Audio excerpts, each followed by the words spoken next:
Bonsoir à tous et bienvenue sur ce quatrième live de la semaine de la cohésion. Navré pour le retard, petit incident technique. Décidément, Bonsoir à toutes et à tous. Et bonsoir, Michael. bonsoir Philippe, c'est les aléas du direct. Donc nous sommes bien en direct sur Facebook, sur ma page perso, sur la page de Self-Care Success ainsi que sur la chaîne YouTube de Self-Care Success où je vous invite à vous abonner, à cliquer sur la petite cloche de notification pour ne rien rater. Et n'hésitez surtout pas à commenter, à partager, à liker, à faire tout ce qu'il faut pour diffuser le plus largement possible notre message de cohésion. Ce soir, nous allons parler de la cohésion en entreprise. Pour ce faire, j'ai le plaisir d'accueillir Philippe Gelb, qui est directeur général de BK France. Philippe, je te laisse te présenter. Bonjour, donc je m'appelle effectivement Philippe Gelb. J'ai 52 ans et là, Michael, tu dis que tu ne les fais pas. Bah, dis-le. Tout à fait. Michael, j'ai eu un temps d'attente. J'aurais donné 25. J'étais pas là, je t'aurais donné 25. Donc voilà, j'ai plaisanterie mise à part. Voilà, je suis papa de 2 garçons de 17 et 20 ans. J'habite Strasbourg et comme dit effectivement mon meilleur ami, mon projet de vie professionnelle, en fait, c'est d'être passé de la salle de bain à la cuisine. Pourquoi ? Parce que en fait, quand j'ai terminé mes études commerciales, en fait, je suis rentré chez L'Oréal, société que vous connaissez tous et toutes. Parce que tu le valais bien. Voilà, exactement, parce qu'on le vaut bien et c'est une grosse entreprise. Voilà, j'avais envie de rentrer en fait chez L'Oréal parce que voilà, c'était une entreprise qui allait m'apprendre. En fait, déjà, c'est une entreprise française, qui est une entreprise en fait dans la cosmétique, chose qui m'intéressait. Et c'est surtout une entreprise multinationale qui, voilà, avec une grosse structure qui aurait pu m'apprendre et qui m'a appris en fait justement le métier, les basiques et en fait tout ce qui peut permettre en fait de gravir en fait les échelons de façon assez rapide. Et c'est ce que j'ai fait. Et au bout d'un moment, en fait, on m'a proposé un poste sur Paris. Et comme ma vie familiale est extrêmement importante, j'ai décidé en fait de trouver plutôt une entreprise alsacienne qui me permettrait justement de m'épanouir avec un vrai projet humain. Et j'ai rencontré en fait lors d'une on va dire d'une visite en centrale d'achat mon futur patron qui était directeur général de BK à l'époque et qui m'a dit voilà, qui était complètement désespéré parce que son bras droit en fait était parti à la concurrence et s'était dit bah voilà, je cherche quelqu'un et il m'a fait un petit peu de la peine et je suis entré vraiment sur un coup de tête et je me suis dit voilà, j'étais pas plus passionné que ça par les ustensiles de cuisson, mais je me suis dit ça pourrait être effectivement quelque chose d'intéressant, surtout par le projet humain. Bon, ce qui m'avait vendu, en fait, c'était une belle entreprise. Et en fin de compte, quand je suis arrivé, c'était un peu Zola, c'était un peu Germinal. En plus, l'entreprise n'allait pas si bien que ça. Mais voilà, j'ai surtout, en fait, adhéré par rapport au groupe humain, en fait, qui l'animait. Et c'est ce qui m'a donné envie de rester. Et 22 ans plus tard, j'y suis encore et j'y suis toujours aussi heureux. Alors, ouais, 22 ans plus tard, tu y es encore, j'ai envie de dire, pour le bien de tes équipes, pour le bien de tes collaborateurs, parce que… Alors ça, il faut leur demander, mais en général, voilà. En tout cas, tous ceux qui ont adhéré au groupe Cohésion Communication Management sur LinkedIn n'ont pas arrêté de me solliciter pour savoir quand est-ce que tu passais et me dire qu'effectivement, ils gardaient un excellent souvenir du travail avec toi, justement de cet esprit de cohésion, un petit peu ton côté, certains ont parlé du côté papa que tu pouvais avoir. C'est vrai. C'est vrai. Et du coup, ton intervention était très attendue ce soir. Ah bah, écoutez, ça fait plaisir. En tout cas, bah voilà, effectivement, moi, quand Michael, tu m'as parlé effectivement de cohésion en entreprise, c'est vrai que j'ai pas tellement l'habitude ni le temps de faire ce genre d'intervention, mais comme j'avais déjà fait une intervention avec ta femme qui m'avait bien plu, je me suis dit effectivement c'est quelque chose d'intéressant. Et puis la cohésion, c'est quelque chose qui me parle vraiment. Et j'ai envie de dire, bah, pour faire de la cohésion en entreprise, déjà dans un premier temps, faut être cohérent. Et ça, c'est extrêmement important. Donc, il faut être cohérent entre ce qu'on dit, ce qu'on fait et ce qu'on est. Et donc, ça, c'est extrêmement important que voilà, les gens, en fait, qui travaillent avec moi le ressentent. C'est vraiment, on va dire, le sujet de la cohésion, c'est quelque chose d'intéressant. Et il faut que le personnel, en fait, il ressente, en fait, cette cohérence et cette cohésion-là. Donc, ça, c'est vraiment quelque chose d'important. Et si le personnel le sent, en fait, vous arrivez effectivement à insuffler, en fait, une dynamique extrêmement importante à l'ensemble des gens qui travaillent avec vous. Et pour ça, j'ai envie de dire, ce qu'il faut aussi, évidemment, c'est de la constance.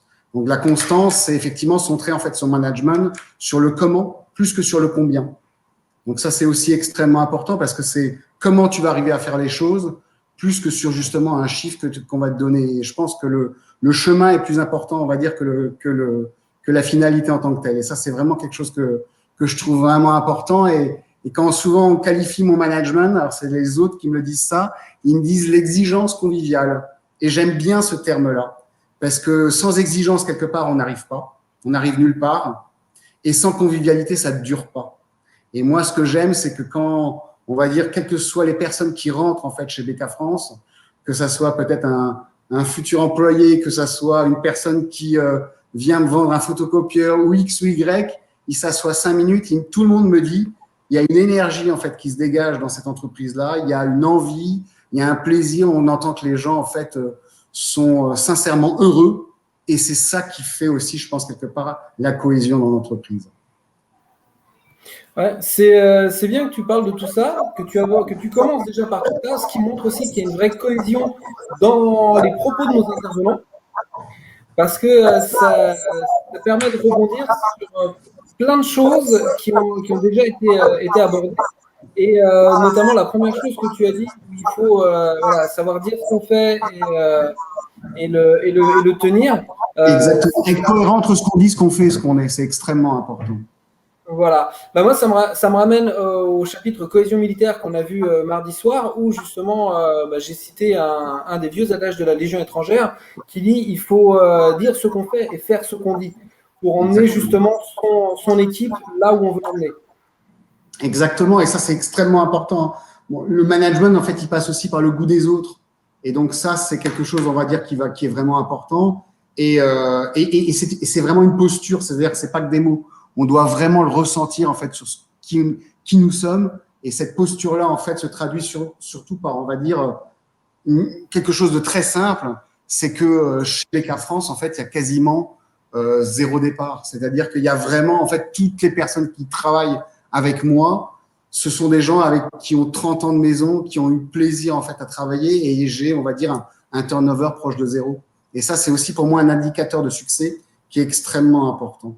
Le turnover, alors après, mon rôle aussi de manager, c'est de faire grandir les gens qui sont Ouais, autour c'est de ce que moi. tu me disais en aparté quand on a Voilà, préparé. et ça, C'est que le turnover, voilà, après, et c'est ça, un c'est turnover intelligent. exactement. C'est-à-dire qu'évidemment, il ne faut pas que les gens soient statiques. Il faut qu'ils soient effectivement dynamiques. Et mon rôle, c'est effectivement de faire grandir les gens. J'ai des gens en fait qui sont venus, notamment mon responsable grand compte, pas plus tard que l'année dernière. Il est venu me voir. Ça faisait 2-3 ans qu'il venait avec des postes en me disant, ben voilà, Philippe, j'ai besoin de grandir et d'avancer. Et à chaque fois, comme il avait une grande confiance en moi, il venait. Je lui disais non, franchement, c'était pas le poste qui vous correspond. Et depuis, on va dire, depuis quelques mois, en fait, il a eu une proposition qui était vraiment intéressante. Et là, je lui ai dit, franchement, allez-y, parce que quelque part, vous avez besoin aussi de grandir. Et il était surpris quelque part que je lui dise maintenant go, parce qu'il avait presque aussi envie de rester. C'était quelque chose qui était intéressant de voir dans son attitude. Et moi, je lui ai dit non, franchement, allez-y, parce que quelque part, ça va vous apprendre en fait à grandir et à progresser.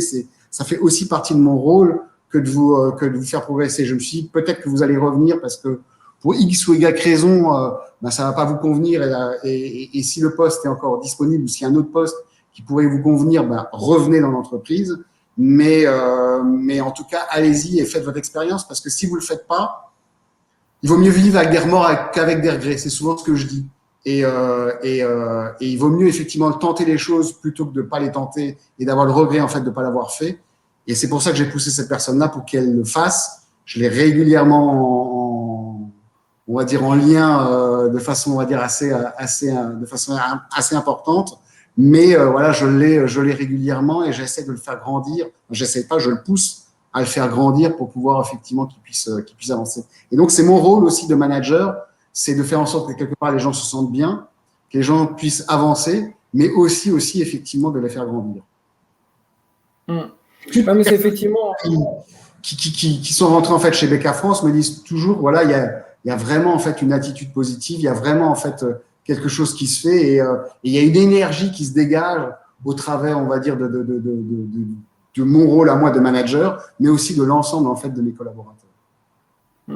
Ouais, c'est effectivement ce qui se ressent quand on parle avec tes collaborateurs et même tes anciens collaborateurs. Ce que je disais précédemment par rapport à tous les messages que j'ai reçus, c'est vraiment ce dynamisme, cette envie de grandir et surtout cette absence de lien. J'entends absence de lien, pas absence justement de cohésion, de lien entre les salariés et entre eux, mais cette absence de lien entre le salarié et son entreprise. Ils ne sont pas attachés ad vitam aeternam. Ils savent que à n'importe quel moment, ils peuvent justement venir te voir, comme ton directeur commercial, là, pour justement grandir, avoir d'autres opportunités et ne pas Et- hésiter plus tard à revenir. Parce que Exactement. tu m'avais dit ça, que tu avais eu le cas aussi de gens qui sont partis, qui ont grandi et qui sont revenus. Exactement. Alors, j'ai fait effectivement l'expérience aussi de personnes qui sont venues. Ça n'a pas toujours été, on va dire, un succès, mais ça l'a été aussi.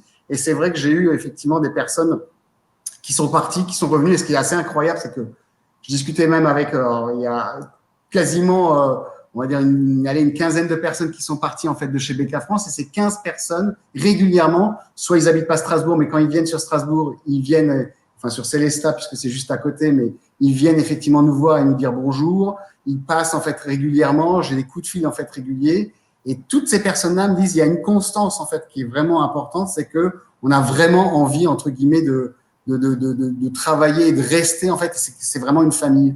Et quand tu parlais effectivement de père à un moment donné avant, ça m'a fait sourire parce que effectivement c'est ce que me disent souvent mes collaborateurs et mes collaboratrices, c'est qu'il y a vraiment un esprit de famille. Ça va au-delà en fait de l'entreprise et je l'ai vu notamment, par exemple pendant cette année, enfin l'année dernière qui était si particulière, c'est que j'ai senti vraiment les gens non seulement motivés, mais ça va au-delà, qui étaient mobilisés. C'est-à-dire qu'effectivement, je pense que la motivation, elle est bien, mais elle ne dure pas dans le temps. Alors que quand vous êtes mobilisé, en fait, la mobilisation fait en sorte que quelque part, en fait, ad vitam aeternam, quelles que soient en fait les circonstances internes, externes, en fait, les gens sont là et vous pouvez compter sur eux. Et ça, c'est vraiment quelque chose que j'ai encore plus remarqué dans des moments en fait un peu plus difficiles, notamment l'année dernière. Ah ben, l'année dernière, en fait, tout le personnel est venu, on était tous soudés ensemble, on a créé des liens. Dès qu'on a pu revenir au bureau, on est revenu. Le deuxième confinement, en fait, personne n'était en télétravail. Ils étaient tous heureux, en fait, de revenir travailler. Et ça a été vraiment aussi, quelque part, on a vu une forme, en fait, très importante de retour, en fait, sur l'investissement qu'on a pu tous faire ensemble.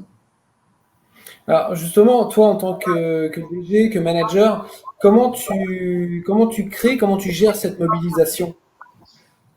Eh ben, je la génère déjà, en fait, par mon énergie que je donne régulièrement, par mon écoute. C'est aussi extrêmement important. C'est ce que je disais tout à l'heure, c'est que je dis à tout le monde que ma porte est toujours ouverte et que ça, c'est aussi extrêmement important. Donc, je suis vraiment à l'écoute, en fait, de mes salariés et c'est quelque chose d'important. Et comme je le disais précédemment, c'est que, en fait, je me construis plus, en fait, sur le chemin que sur, on va dire, la finalité. Et que, voilà, je construis, en fait, avec eux des tableaux de bord et on suit, en fait, régulièrement, en fait, le chemin vers où on veut aller pour qu'on puisse effectivement arriver ensemble, en fait, vers un objectif qui est, on va dire, soutenable. Ça, c'est aussi extrêmement important. Et donc, ma performance à moi, c'est de créer en fait du lien dans l'entreprise pour que justement ce lien puisse se traduire en fait après vis-à-vis de nos clients. Et donc, ça, c'est aussi quelque chose de très important. Et donc, le lien, toute cette dynamique que j'essaye et que j'insuffle en fait auprès de mon entreprise, elle se répercute en fait eux vis-à-vis en fait de nos clients. Et nos clients, c'est aussi quelque chose d'incroyable, c'est de voir en fait quelque part les retours que l'on a. Et tout le monde nous dit qu'effectivement, voilà, chez BK France, en fait, il y a un taux de service, il y a un taux de retour, en fait, qui est extrêmement important et qu'ils savent ils peuvent nous poser des questions à n'importe quel moment. Ils auront une réponse, en fait, extrêmement rapide et sérieuse et serviable. Donc si je reprends bien, une communication claire et franche, Oui. euh, une implication complète du manager et de son équipe, c'est ce qui crée justement toute cette émulsion et voilà, et le fait que tout le monde en fait travaille en bonne intelligence. Et exactement. Et puis tout ça, en fait, en faisant en sorte d'accompagner en fait l'ensemble en fait de mes équipes. Donc c'est vraiment l'accompagnement qui va faire quelque part que on va se sentir tous et toutes en fait unis autour d'un même objectif.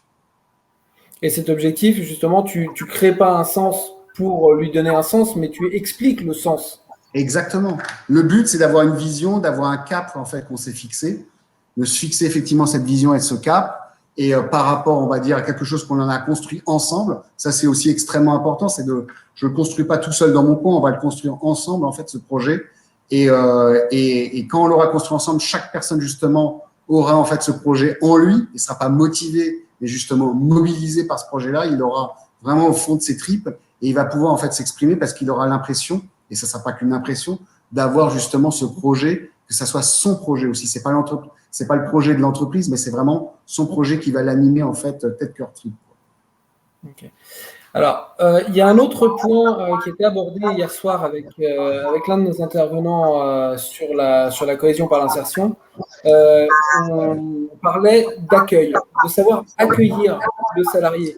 Et c'est aussi un point essentiel que je sais de façon indirecte, que toi, tu mets un point d'honneur à mettre en place de façon efficace. Tout à fait. Moi, il y a une phrase que je dis toujours, une entreprise, ça se juge sur deux manières. Sa capacité à dire bonjour et sa capacité à dire au revoir. Sa capacité à dire bonjour, c'est effectivement l'accueil. C'est-à-dire effectivement à cette personne-là lui donner en fait tous les moyens que l'entreprise a à ses dispositions pour pouvoir l'accueillir au mieux, le former, le mettre à l'aise, faire en sorte que quelque part il se sente le mieux dans l'entreprise dès le départ. Et donc ça, c'est quelque chose d'effectivement d'extrêmement important. C'est à nous en tant que manager, mais c'est aussi à l'ensemble des collaborateurs à faire en sorte que la nouvelle personne qui arrive dans l'entreprise soit vraiment, entre guillemets, bien accueillie, pour qu'elle se sente le plus à l'aise possible et qu'elle se sente justement aussi mobilisée par le projet le plus rapidement possible. Et c'est aussi des fois, parfois, en fait, l'entreprise à dire au revoir parce que ça peut être un au revoir parce que voilà, on n'est plus d'accord sur quelque chose, mais ça peut être aussi un au revoir, comme je le disais tout à l'heure, pour dire ben voilà, au revoir parce que quelque part, je suis en tant que manager, mon rôle c'est de vous faire grandir et donc mon rôle c'est aussi de peut-être de vous amener à faire en sorte que quelque part vous allez me dépasser et à faire partir en fait sur des projets en fait qui vont être extrêmement ambitieux et extrêmement différenciants que BK ne pourra peut-être pas vous offrir, on va dire à court moyen terme. Donc bonjour, c'est extrêmement important dans l'accueil et au revoir dans cette manière effectivement peut-être des fois parfois de se séparer, mais c'est un au revoir, c'est pas un adieu. Ça peut être aussi un au revoir parce que j'ai déjà réaccueilli en fait des collaborateurs dans l'entreprise qui étaient effectivement partis et qui avaient envie en fait de revenir. Et comme en fait en général, je me sépare toujours bien en fait de mes collaborateurs et vice versa, eh ben ça fait en sorte que quelque part les collaborateurs en fait ont envie de revenir et que j'ai envie de nouveau de les accueillir. Ouais, c'est ce qu'on disait tout à l'heure, justement, donc ces gens qui s'en vont pour revenir éventuellement plus tard, et ce fameux turnover proche de zéro, turnover, comme on disait tout à l'heure, turnover intelligent. J'entends de là intelligent, c'est pas, voilà, les gens, alors ça peut peut-être arriver, je sais pas comment ça se passe chez toi, mais des gens qui s'en vont simplement parce que ça leur convient pas, parce qu'ils ne s'entendent pas avec l'équipe, parce que, ou tout simplement parce qu'ils sont poussés dehors, parce qu'ils font plus rien, ça arrive aussi. Franchement, c'est rarement arrivé, mais vraiment. C'est-à-dire. Oui, de chez toi, oui. Oui, chez moi. Alors, ce que je dis toujours, ce qui est aussi extrêmement important, c'est de la manière dont vous allez recruter en fait votre personnel. Donc ça, c'est extrêmement important. C'est-à-dire qu'à un moment donné, voilà, je fonctionne effectivement beaucoup à l'instinct, mais dans ma manière en fait de recruter en fait les personnes, je fonctionne plus sur l'attitude que sur l'aptitude. C'est-à-dire qu'en fait, l'attitude, pour moi, ce sont les valeurs que vous avez en fait de par votre éducation, de par rapport à ce que vous avez vécu pendant un certain nombre d'années. Et donc ça, c'est extrêmement important. Et l'attitude, c'est extrêmement difficile de la changer. Par contre, l'aptitude, j'ai aussi recruté des personnes qui n'avaient pas forcément l'aptitude au départ pour pouvoir en fait fonctionner dans tel ou tel poste. Ben, on s'est donné les moyens. C'est-à-dire qu'on a vraiment fait en sorte quelque part de prendre le temps qu'il fallait, d'essayer de les accompagner et le temps, entre guillemets, si à un moment donné, je vois que les valeurs sont là, je prendrai le temps nécessaire pour pouvoir effectivement y arriver. Et donc, la phase de recrutement est quelque chose d'extrêmement important pour pouvoir en fait sentir si effectivement la personne a l'attitude, on va dire plus que les aptitudes pour pouvoir en fait avancer et notamment au travers des valeurs. Ouais, donc c'est là où je voulais t'emmener en fait de partir. En fait, tout part du recrutement. Dans l'ordre de recrutement, l'accueil, l'accompagnement pour Exactement. éventuellement faire grandir soit au sein de l'entreprise, soit dans une autre entreprise, mais toujours faire grandir son salarié. Et c'est ça qui va créer cette émulsion et cette envie, cette cohésion et cette envie des salariés en fait, de se défoncer pour son entreprise. Tout à fait. Et je veux dire, quand je recrute en fait une personne, souvent on va dire vous savez, on dit souvent en vente, les 5 premières minutes, les 5 premiers mots, les 5 premiers gestes définissent effectivement très rapidement en fait le contour d'une personne. Et moi, à chaque fois, parce qu'on peut se tromper, hein, on peut faire aussi des erreurs, on peut ne pas sentir. J'ai aussi besoin, on parlait de cohésion. Justement, la cohésion, elle vient aussi par l'envie en fait de l'ensemble du personnel à adhérer, on va dire, à une nouvelle personne qui arrive dans l'entreprise. Et quand la nouvelle personne arrive dans l'entreprise, je la présente en fait avant même à l'ensemble de mes collaborateurs et j'ai besoin aussi de leur retour pour sentir si quelque part en fait il va y avoir cette fameuse cohésion en fait entre les différentes personnes. Ça c'est extrêmement important et pour moi et pour le reste de l'équipe. Ouais, oui, c'est ce qu'on disait avant, c'est vraiment la base du lien sociétal de l'entreprise entre le salarié, ses managers, entre les salariés eux-mêmes pour travailler vraiment efficacement. Alors Exactement. par contre, maintenant, pour moi, le spécialiste de la cohésion que je suis, qu'est-ce que Ça tu tombe bien, fais on est deux, enfin je concrètement? l'espère. Comment? J'ai dit ça tombe bien, on est deux, enfin je l'espère. Oui, je l'espère pour toi et je l'espère pour tes salariés. Ça, j'en ai aucun doute au vu des retours que j'ai eus. Voilà. Mais concrètement, qu'est-ce que tu mets en place? Qu'est-ce que comme action, je sais pas, au niveau cafétéria, au niveau sortie, au niveau CE, que sais-je et qu'importe. Alors, alors, Voilà. Qu'est-ce que tu as de concret actuellement? alors moi, j'avoue, ça on parle souvent de bien-être en entreprise. Alors, c'est effectivement, les gens peuvent mettre effectivement un jacuzzi, une table de ping-pong, un billard, machin. Je fais ça aussi. Mais je crois que quelque part, c'est justement l'inverse. C'est-à-dire que c'est en montrant effectivement la performance et en faisant en sorte d'accompagner nos équipes par l'exemplarité et en les accompagnements, on va dire, au quotidien, pour faire en sorte que quelque part, il y ait une performance et que cette performance apporte le bien-être et c'est pas le bien-être qui apporte la performance.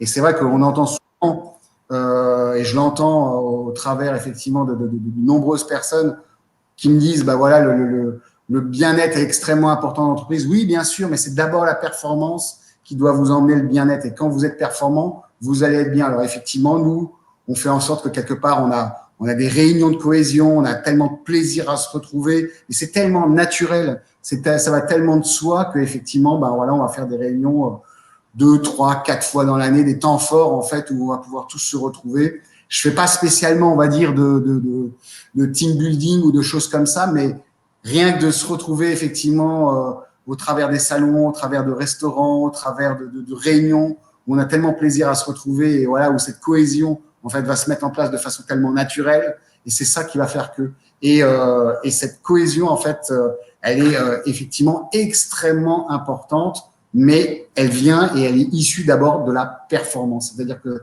c'est cette performance-là qui va apporter le bien-être en fait en entreprise. Et moi, mon rôle, c'est de faire en sorte que quelque part la performance, en fait, elle se traduise au travers de chaque personne qui travaille avec moi au sein même de chez Becca. Oui, pas comme on peut le voir, effectivement, ce que tu disais, il y en a qui vont mettre en place un cours de yoga, un cours de pilates, Du un truc. shiatsu, des machins, des trucs.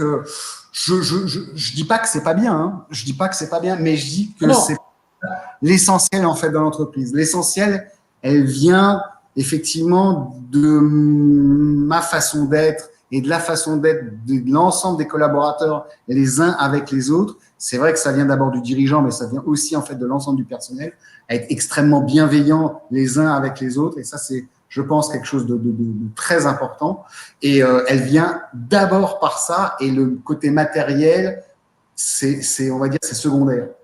C'est secondaire, c'est un petit plus qui effectivement permet d'apporter des choses, on va dire des choses supplémentaires, mais c'est d'abord, on va dire on va dire la performance qui va vous apporter en fait justement de la cohésion, de l'envie et du dynamisme au sein de votre entreprise.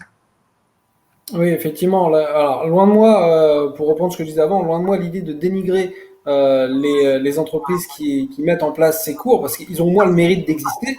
Tout à fait. Voilà. Et beaucoup d'entreprises, malheureusement, ne le font pas. Mais les entreprises qui le font, ça a au moins le mérite d'exister. Il ne faut pas que ce soit un cours pour se dédouaner, j'ai envie de dire, pour se donner bonne conscience. Il faut que ça ait vraiment une vision, une visée de cohésion et de réel bien-être pour ses salariés. Exactement, et c'est ça qui est extrêmement important. Moi, je dis toujours, en fait, le manager, il doit être importateur de stress et exportateur de confiance. Et ça, c'est extrêmement important. C'est-à-dire que moi, je dois être là, en fait, pour enlever le stress de mes collaborateurs, leur donner de la confiance. Et c'est ça qui va faire surtout, entre guillemets, que les gens vont se sentir, on va dire, bien dans l'entreprise.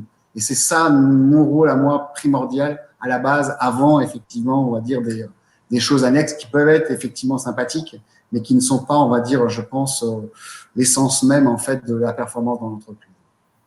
Alors, enlever le stress de tes salariés, certes, mais pas l'absorber. Non, il ne faut pas l'absorber. Après, voilà, mon rôle, c'est de mettre de l'huile dans les rouages et de faire en sorte qu'effectivement, j'en absorbe forcément une partie parce que c'est mon rôle de manager, mais c'est de faire surtout en sorte d'apporter un maximum d'huile dans les rouages pour que ça soit le plus fluide possible et que on va dire que l'ensemble des salariés se sentent bien au sein même en fait de l'entreprise et quand il y a un problème, qu'ils puissent le résoudre en fait le plus simplement possible et le plus facilement possible. C'est extrêmement important aussi. Ok. Est-ce que tu as des justement de formaliser, de transmettre en fait justement ces choses-là de par on va dire de par mon savoir-faire et pour pouvoir en fait le faire savoir aussi auprès de mes collaborateurs.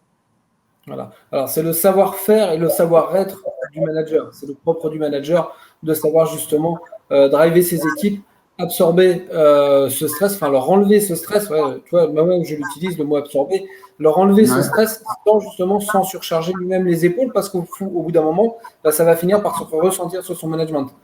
Un manager stressé à la place de ses salariés, il va automatiquement rebasculer son stress sur les autres. Donc, on a vu concrètement ce que tu mettais en place. Et concrètement, toi, qu'est-ce que tu mets en place pour te décharger de ce stress et être plus performant et générer de la cohésion auprès de tes salariés? Moi, je vais être... À titre personnel. Ce sont mes collaborateurs qui m'enlèvent mon stress. C'est-à-dire que moi, j'ai plaisir, mais vraiment, ce ne sont pas que des mots, hein, c'est vraiment une posture. C'est que j'ai vraiment plaisir tous les matins à venir chez BK France. Quand je vois les gens, mes collaborateurs avec le sourire et qui ont toujours effectivement un mot pour rire le matin quand j'arrive au bureau ou quand ils arrivent au bureau quand je suis là avant eux, franchement, ça commence déjà tout simplement par ça. C'est vraiment extrêmement important et moi, j'ai pas spécialement de stress. Bon, bien sûr qu'on a du stress par rapport à nos clients et encore, avec le temps, on arrive en fait, entre guillemets, à prendre du recul par rapport à tout ça. Et on arrive en fait un peu de la planète Mars à dire, franchement, il n'y a pas vraiment, on va dire, de quoi stresser. On trouve toujours des solutions. Il y a toujours des moments, on va dire, un peu plus stressants que les autres. Mais c'est l'ensemble en fait de mes collaborateurs et de mes collaboratrices qui fait qu'à un moment donné, justement, on vit dans une ambiance où, sincèrement, il y a quasiment, alors il y a toujours des petits coups de chauffe, il y a toujours des choses un peu plus compliquées que d'autres. Mais malgré tout, en fait, on arrive tous ensemble en fait à trouver des solutions. Et c'est vraiment l'harmonie en fait de l'ensemble du personnel qui fait que je suis vraiment de moins en moins stressé dans mon entreprise.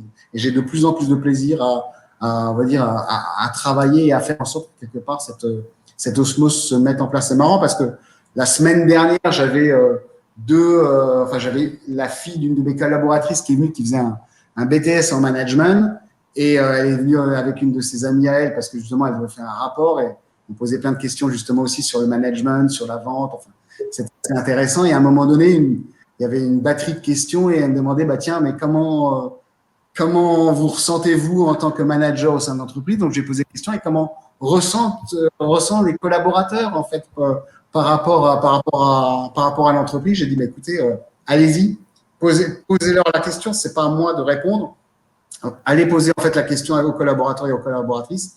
C'est eux qui sont effectivement vecteurs en fait entre guillemets de la vérité par rapport à l'ambiance générale de l'entreprise et c'est vrai que voilà le retour en fait est toujours intéressant et on va dire toujours en général assez chouette quoi, et assez sympathique.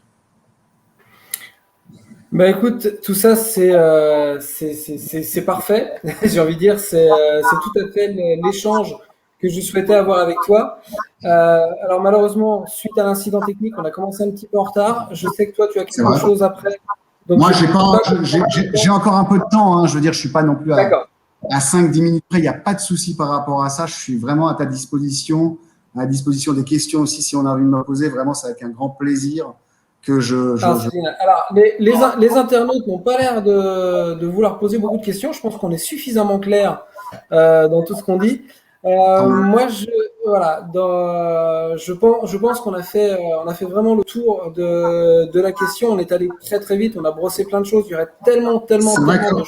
C'est vrai qu'il y a tellement de choses à voir, mais c'est vrai que c'est un sujet passionnant. Franchement, le management, de la cohésion, c'est des choses qui sont extrêmement passionnantes. Et l'humain, je dis toujours, il est faible, complexe et merveilleux.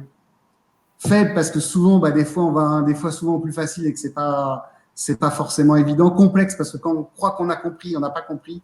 Même que ça soit notre femme, nos enfants, nos collaborateurs, l'humain est complexe mais merveilleux parce que en chacun de nous, il y a toujours en fait quelque chose qui en ressort d'extraordinaire et c'est ça que je trouve en fait vraiment fabuleux, quoi. Donc c'est vraiment intéressant et je trouve que c'est notre rôle de manager de faire en sorte que quelque part on puisse, on va dire, s'épanouir les uns avec les autres.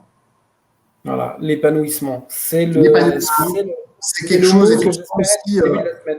Voilà, l'épanouissement, l'amour, c'est vraiment des choses, en fait, l'écoute, ce sont vraiment des mots forts, ce sont vraiment des choses qu'on doit avoir, on va dire, tête, cœur, trip, comme je le disais tout à l'heure, qui sont extrêmement importants pour pouvoir effectivement, le transmettre, en fait, à l'ensemble de nos collaborateurs. Si vous êtes vrai, si vous êtes, entre guillemets, juste par rapport, votre personnel va le ressentir et votre personnel, les collaborateurs, mais les clients, en fait, plus vous allez être vrai, plus vous allez être juste, plus ça transpire en fait en vous, et plus quelque part en fait, vous allez pouvoir entre guillemets avancer le plus rapidement possible. Et c'est ce que je dis souvent, c'est que notre rôle de manager, c'est de faire effectivement grandir les gens, mais c'est aussi d'avoir la sensation de les faire progresser, parce que la sensation de progresser, c'est un facteur, on va dire, extrêmement important d'engagement de mes collaborateurs, et c'est surtout un puissant levier de motivation et de mobilisation. Et donc, ça, c'est aussi extrêmement important. Alors, merci pour tout ça, Philippe. Merci, Michael, en tout cas. Désolé encore pour le retard, mais… non, mais c'est ce que je dis depuis le début de la semaine, c'est les aléas du direct. T'es pas le seul. Exactement. D'accord. Bon. C'est pas rassurant, mais ça fait toujours plaisir. Mais alors, c'est pas rassurant, oui et non. Ça veut dire que les gens sont impliqués et qu'ils essaient de trouver des solutions parce qu'en définitive, exactement, malgré les problèmes techniques, on arrive à être présent, on arrive à être là, à partager, à échanger et à diffuser ce message très important au sujet de la cohésion. Maintenant, Philippe, comme tous mes invités, comme tous mes intervenants, je vais te laisser le mot de la fin. Si tu avais un message à faire passer, quel serait-il? Le message, c'est soyez vrai, on réussit jamais seul, en fait. Quel que soit le projet, on réussit jamais seul. Il y a une phrase qui dit « seul, on va plus vite, ensemble, on va plus loin ». Je trouve que c'est extrêmement juste. C'est-à-dire qu'effectivement, pour pouvoir avancer, en fait, vous réussissez jamais seul, quel que soit votre projet. Et c'est en fait une cohésion et une cohérence en fait avec vous et l'ensemble de vos collaborateurs qui va faire en sorte que vous allez gagner en fait les projets que vous avez mis en place. Écoute, c'est un proverbe africain que je cite souvent et qui fait partie de ma ligne de conduite. Je te remercie de l'avoir cité. Je te remercie pour ton intervention, Philippe. Je te merci, souhaite une très agréable soirée et je te dis merci, à très bientôt. On garde le contact. Bonne continuation à toi. Bon live encore. Et puis, écoute, j'espère à très bientôt. Et portez-vous tous bien. Merci, toi aussi, Philippe. À bientôt. Merci. Au revoir. Au revoir. Alors voilà, fin de la première partie, un petit peu écourtée malheureusement à cause des problèmes techniques. Voilà, c'est encore une fois les aléas du direct, vous direz, comme les autres fois cette semaine. Mais malheureusement, voilà, c'est des choses qui arrivent. Je remercie encore énormément Philippe de son intervention, de son message qui fait beaucoup d'écho avec moi, avec mon métier et avec tous les autres intervenants cette semaine. Maintenant, c'est au tour de Maxime Meyassou que je me fais un plaisir de recevoir. Bienvenue à toi, Maxime. Hello, hello. Tu m'entends bien, ça va? Depuis ta province. Exact. Tu m'entends bien, ça va? Voilà, on t'entend très très bien, Max, il n'y a pas de souci. Alors, pour parler un petit peu de Maxime, Maxime est, comme moi, un enfant du Sud. Voilà, on a découvert il n'y a pas longtemps qu'on avait pas mal de points communs, notamment au niveau géographique, Exact. au niveau de la passion pour la japanimation et pour le Japon en particulier. Je vais te laisser te présenter plus avant de dire de grosses bêtises. Génial. Alors, merci en tout cas pour l'invitation. Mika, ça m'a fait énormément plaisir de pouvoir intervenir et d'apporter de la valeur à ton audience. Alors, j'adore me présenter sous forme d'histoire. Et donc, moi, qui je suis, j'étais un ancien banquier de mes 18 ans à mes 24 ans. Je travaillais au Crédit Agricole sur Cannes. Et un jour, j'ai un client qui est venu me voir et qui m'a dit, tu sais, Maxime, nous, les entrepreneurs, les chefs d'entreprise, on a le savoir-faire, mais on n'a pas le faire savoir. On est bon dans ce qu'on fait, mais on a du mal à le communiquer au reste du monde. Et cette personne, en fait, a mis en moi cette graine entrepreneuriale où j'ai commencé à l'aider en gérant son compte Instagram. Ça a marché et ça a mis cette graine et je me suis dit, tiens, et si je pouvais l'appliquer, le dupliquer à d'autres personnes, en fait. Et donc, en fait, 1 an après, je dépasse les plafonds de l'auto-entreprise, je quitte la banque et je pars le 28 septembre 2018 de mon emploi. Et depuis ce jour-là, donc, j'ai mon agence de marketing digital que je développe. On a nos bureaux sur Antibes, Sophia Antipolis. J'ai 12 personnes dans l'équipe. Et aujourd'hui, on a vraiment comme mission de pouvoir aider les entrepreneurs, notamment les entrepreneurs du web, à pouvoir passer de la casquette de solopreneur à celle de chef d'entreprise. Et donc, j'ai une merveilleuse équipe. Et pour moi, j'écoutais justement, juste avant le live avec l'intervenant, justement, et c'était vraiment super de pouvoir échanger sur tout ce qui est ce domaine d'équipe qui, moi, me passionne énormément. Et accessoirement, je m'appelle Maxime, je suis fan du Japon et la chose la plus bizarre que je fais, c'est chanter en japonais. Voilà, au moins vous savez tout de moi. Voilà, t'as de l'avance sur moi parce que je comprends le japonais. J'arrive maintenant à suivre mes mangas sans les sous-titres, mais j'en suis pas encore à chanter dans la langue. Ah oui, t'es fort quand même si tu regardes sans les sous-titres, donc t'es à Ça, meilleur niveau que moi depuis le déjà. temps que je les écoute, voilà. Mais ça, on en reparlera hors antenne. Ouais, génial. Donc Maxime, ouais, ce qui est intéressant à écouter, c'est justement que tu accompagnes les solo-entrepreneurs à devenir des chefs d'entreprise. C'est ton parcours. Tu es passé d'une équipe de 0 à une équipe, enfin de 0, de 1 Ouais. à une équipe de 12 personnes sous ta responsabilité directe. Et tu me disais aussi en aparté que tu en avais en freelance qui bossaient avec toi. Ouais, j'ai un peu de tout. Hein. Ouais, c'est ça. Salarié, freelance. Voilà. Donc au niveau de la cohésion, donc on parlait d'accueil, on parlait d'écoute avec Philippe qui est intervenu avant toi. Au niveau de la gestion, toi, de ton équipe, alors j'ai suivi ton compte Facebook. Comme je te l'expliquais quand on s'est eu au téléphone, j'ai eu connaissance de ton compte Facebook par mon épouse qui te suit depuis un petit moment. C'est elle-même d'ailleurs qui t'a contacté, je la remercie pour l'intervention ce soir et qui m'a fait découvrir ton compte. Et j'ai été, j'allais dire, scotché par ta vision. Parce que on est à la fois proche et loin en âge, hein, tu es quand même beaucoup plus jeune que moi, faut être honnête, mais tu as une vision très mature, très très mature et très précise du management. Est-ce que tu pourrais nous l'exposer? Ouais, et moi c'est ce qui me fascine. Et si tu veux là-dessus, pour moi, c'est cette phrase qui résume énormément de choses. Donc, elle est en anglais, mais je la traduis en français. C'est construisez les personnes et les personnes construiront votre business. Et aujourd'hui, lorsqu'on arrive à adopter l'approche de créer un groupe dans un esprit d'harmonie, de pouvoir les driver vers une vision commune, mais au-delà de la vision commune, c'est surtout aller demander à chaque personne, chaque individu qui entoure notre organisation, qu'est-ce qui est important pour toi? Quelles sont tes valeurs les plus hautes? Et quels sont tes rêves? De manière à ce que moi, je puisse, au travers de l'entreprise, qui n'est pas la tienne, c'est la personne qui travaille avec moi, mais au travers de mon entreprise et donc mes rêves, entre guillemets, je puisse réaliser les tiens. Et ça, c'est vraiment important pour moi de pouvoir connaître intimement l'ensemble des personnes de mon équipe et surtout pouvoir comprendre qu'est-ce qui les inspire. Pourquoi ? Parce qu'au travers du travail où on fait ensemble, où on apporte justement cette valeur au web entrepreneur, je veux que chaque personne puisse trouver une forme de bien-être dans ce qu'ils font. Et donc ça crée de la fidélité, de la loyauté aussi surtout, et ça permet de créer un cadre de travail que moi j'appelle un lieu de vie. C'est pour ça j'ai décidé vraiment d'avoir des gens qui sont sur place dans les bureaux pour vraiment avoir cette dynamisme de connexion qui pour moi est très très importante. Alors, au niveau de l'organisation justement du travail, tu es adepte plutôt de quoi? De chacun son bureau, plutôt open space, plutôt grande salle de réunion pour les brainstorming? Moi, je suis adepte de faire avec ce qu'on a.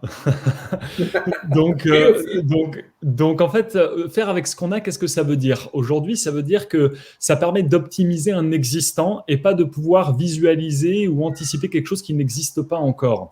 Et aujourd'hui, moi, j'ai commencé avec des bureaux où on était dans 10 mètres carrés et on était 5. Donc, et on était en long. Tu vois, c'était les premiers bureaux, on les avait pris, on était 5, on était tous serrés. Donc, il n'y a pas d'open space. Et il n'y a pas de bureau personnel, c'est juste chacun dans son coin, etc.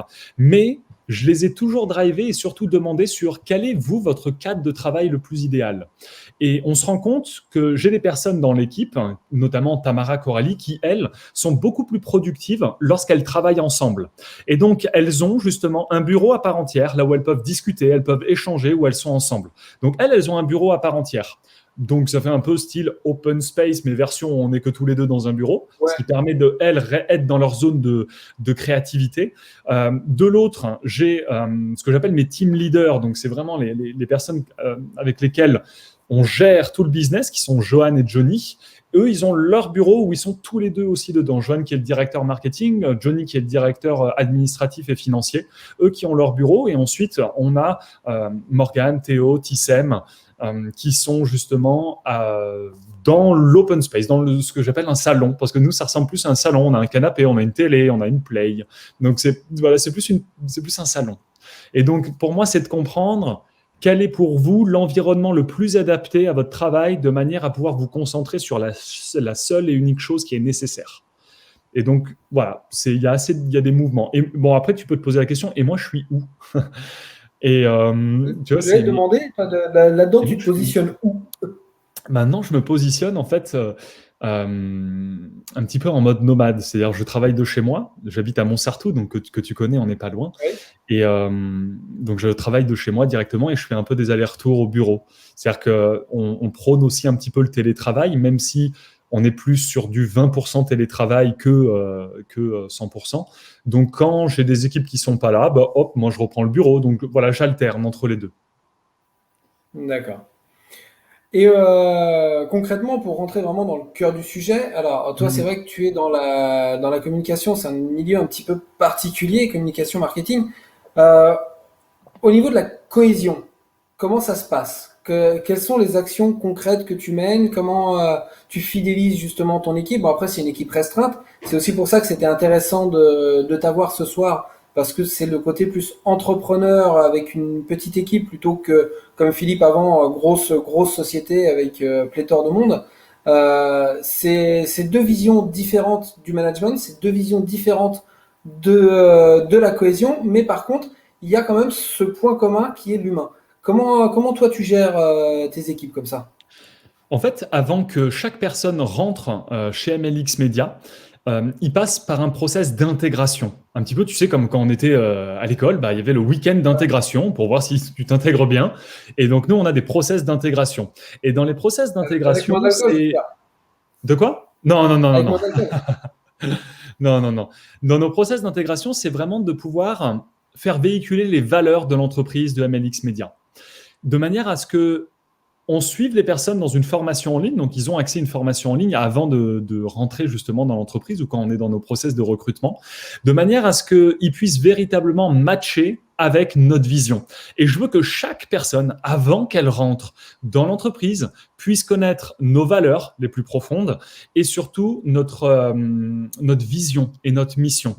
Et donc, avant de mettre un seul pied dans la boîte, elle doit connaître la vision et la mission et elle doit pouvoir, elle, dans ce qui l'inspire en tant que personne, nous démontrer comment elle peut nous servir dans cette vision-là et comment la vision que nous, on a mis en place peut la servir en retour. Donc ça, c'est vraiment la manière pour nous de créer de la cohésion dès le début et de pouvoir avoir cette notion de j'attire et je répulse. C'est-à-dire que voilà, on veut pas des personnes qui sont pas adaptées à nos valeurs les plus profondes, et on arrive très facilement à le voir si ça match ou pas. Et donc, dès qu'ils ont rempli ce process, si ça match, ils sont intégrés justement à l'équipe, et donc c'est beaucoup plus simple de pouvoir échanger, discuter avec des gens qui ont les mêmes valeurs que toi, ou du moins qui sont en accord avec les valeurs que tu as pu déterminer. Donc ça, c'est ce qui facilite énormément le recrutement et surtout cette dynamisme et cette harmonie dans l'équipe. Donc ça, c'est le premier point. Le deuxième, on pourra peut-être en revenir dessus, on fait beaucoup de team building aussi. Donc c'est vraiment, team building, ça peut être le plus simple possible. On mange ensemble les midis, on rigole, on fait des petits tours. Alors moi, souvent le midi, vu qu'on a bien mangé, je dis allez, tout le monde se lève et on va marcher. Donc on fait le tour du building où on marche et on rigole ensemble. Donc voilà, c'est ce qui permet de créer une harmonie. Pour moi, je pense qu'il n'y a pas ultimement de règles pour créer une bonne cohésion d'équipe, pour créer... il n'y a pas de règles prédéfinies, il n'y a pas un bouquin qu'il faut lire où on peut l'appliquer. Ça dépend de chaque individu. Mais pour moi, et ultimement, ça dépend du leader.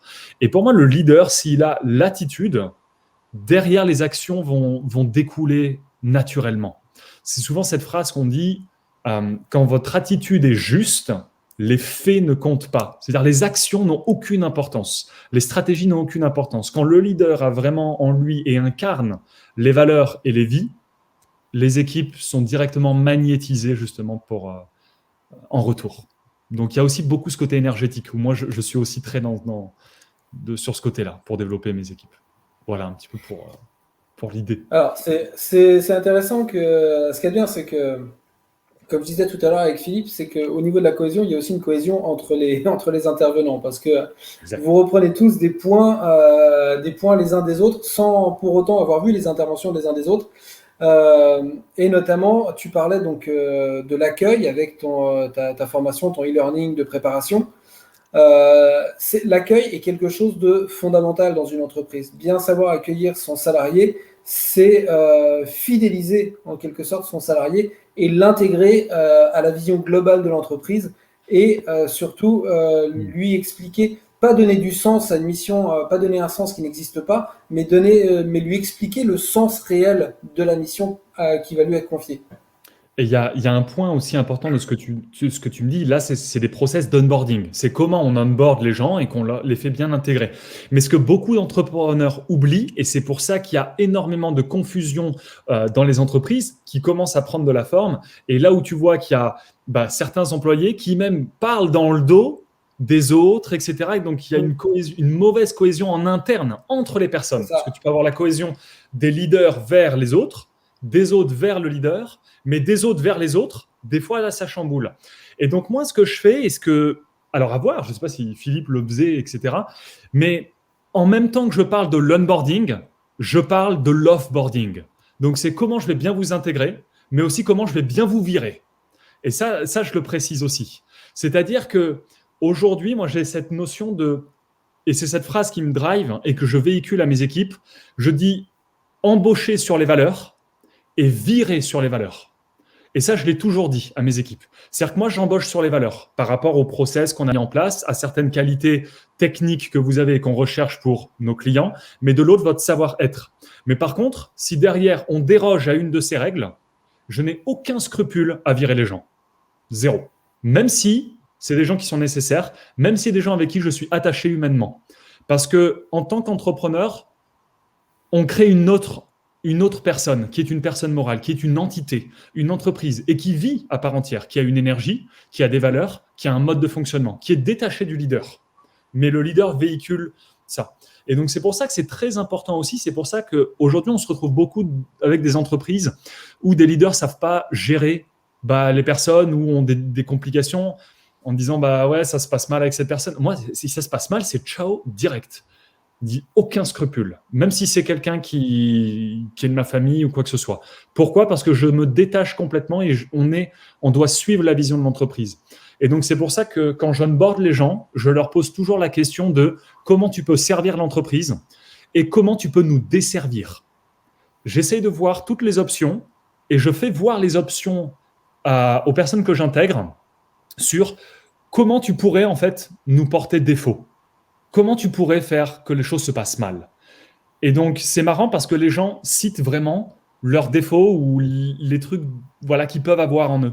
Et ça, ce qui permet d'avoir vraiment cet œil de « je ne vois pas les gens que dans leur côté lumière, mais j'arrive aussi à les accepter dans leur côté sombre et à faire cette part d'équilibre. Et c'est là où je peux faire des choix de recrutement beaucoup plus justes derrière. » Voilà, c'est la petite... non, c'est très intéressant. Alors, c'est effectivement un point qu'on n'avait pas abordé avec Philippe, parce que lui, Philippe avait une approche plus...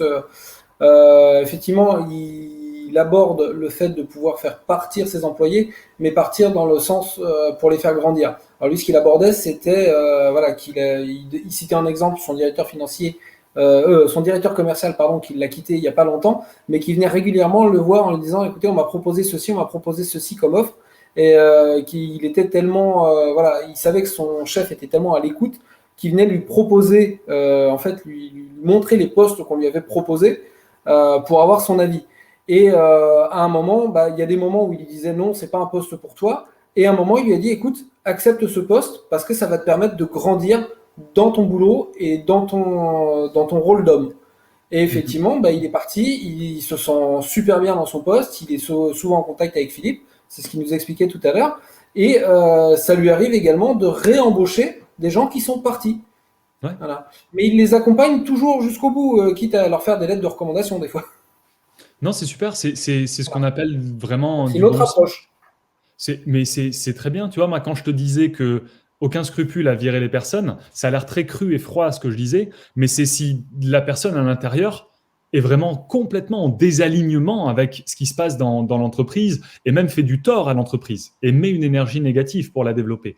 Au contraire, une personne qui, parce qu'elle ressent au fond d'elle que c'est son désir pour grandir en tant qu'humain, que ce soit personnellement ou professionnellement, si c'est la meilleure option pour elle qui la fasse grandir, là, c'est que du plaisir. Et on l'a déjà fait justement avec des personnes qui étaient nécessaires dans l'entreprise et qu'on a fait partir parce que, ils le demandaient, mais beaucoup avaient peur de le demander aussi. Tu vois, là, cette personne est allée le demander. Nous, la personne avait peur de le demander. Et donc, on l'a accompagné là-dessus.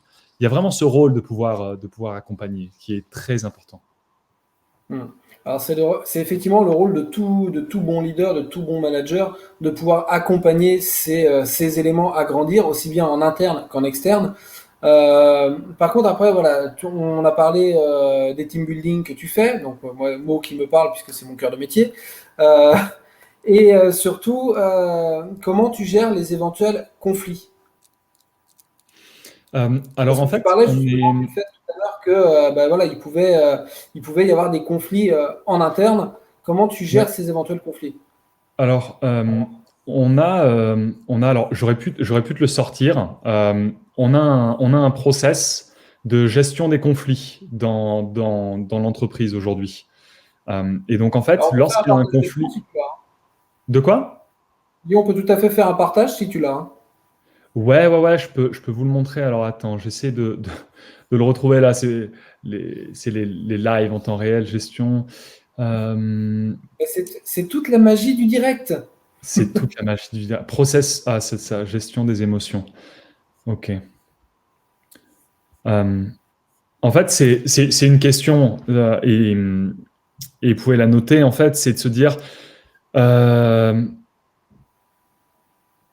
Ouais, c'est la phrase suivante, c'est-à-dire que lorsqu'il nous arrive aujourd'hui un challenge, une circonstance, une situation, quelque chose où il y a un conflit, que ce soit interne, que ce soit juste par rapport à ce qu'on ressent vis-à-vis d'une autre personne, ou un conflit qu'il y a eu, que ce soit au sein de l'entreprise, on a un process justement où aujourd'hui on dit aux personnes d'aller trouver les bénéfices de cette situation.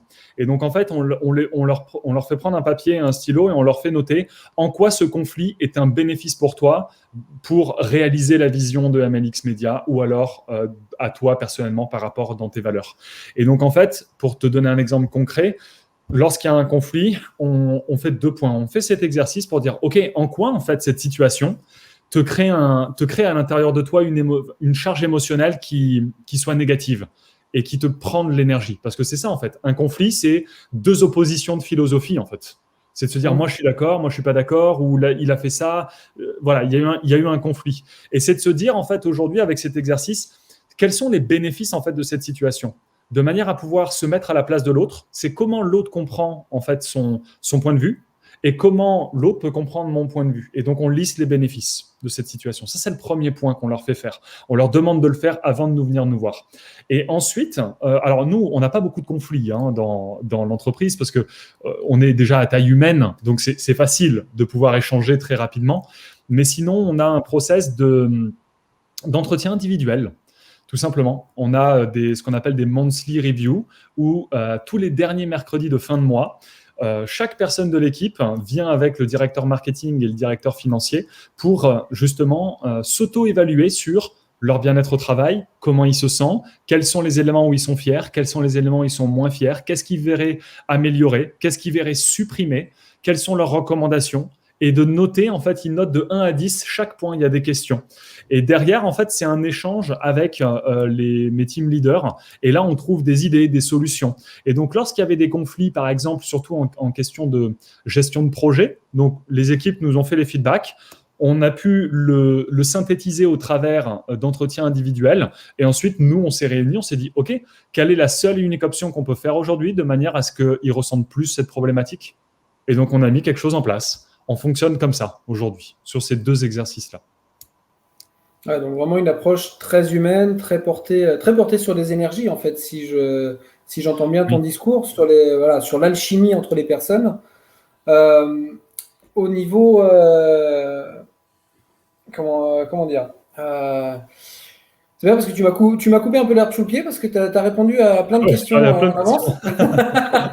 Par contre, tu peux me les reposer parce que souvent j'ai des idées, tu vois, qui tombent d'un coup. Non, mais c'est bien. C'est vraiment génial j'insiste là-dessus, c'est vraiment génial de t'avoir ce soir parce que c'est une approche complètement, je vais pas dire différente, mais un peu atypique du management qu'on a avec toi ce soir.